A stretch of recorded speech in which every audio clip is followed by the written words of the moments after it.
উপস্থাপন কৰা হৈছে এই বাজেটে অসমীয়া মানুহক এটা নতুন ৰূপত আগবঢ়াই লৈ যাব আৰু অসমক সকলো ফালৰ পৰা সমৃদ্ধশালী ৰাজ্যৰ তালিকাত আসন সুনিশ্চিত কৰিব, ইয়াত কোনো সন্দেহ নাই। চাহ বাগিচাৰ শ্ৰমিকক ভূমিৰ পট্টা দিয়া, অসমীয়া মানুহৰ ঐতিহ্য পৰম্পৰাক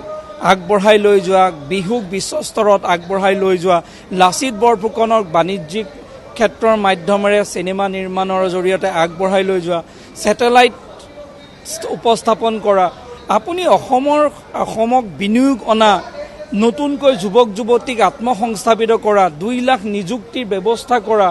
আপুনি শিক্ষাখণ্ডক স্বাস্থ্যখণ্ডত আপুনি চাওক কেনেকৈ নিযুক্তিৰ বাবে তাত গোটেই প্ৰক্ৰিয়া কৰা, এয়া কল্পনাৰ অতীত। অসমৰ নিচিনা এখন ৰাজ্যই এখন বাজেটত এনেকৈ 2 লাখ চাকৰিৰ নিৰ্মাণৰ বাবে প্ৰস্তুতি কৰা আৰু কেনেকৈ শিক্ষাখণ্ডত, কেনেকৈ স্বাস্থ্যকেন্দ্ৰত, কেনেকৈ বাণিজ্যত আগবাঢ়িব, কেনেকৈ ঐতিহ্য পৰম্পৰা সুৰক্ষিত হ'ব, কেনেকৈ ভূখণ্ড আমি সুৰক্ষিত ৰাখিম, ইমানখিনি সামৰি বাজেট উপস্থাপন কৰা একক আৰু অনন্য বুলি মই ভাবোঁ।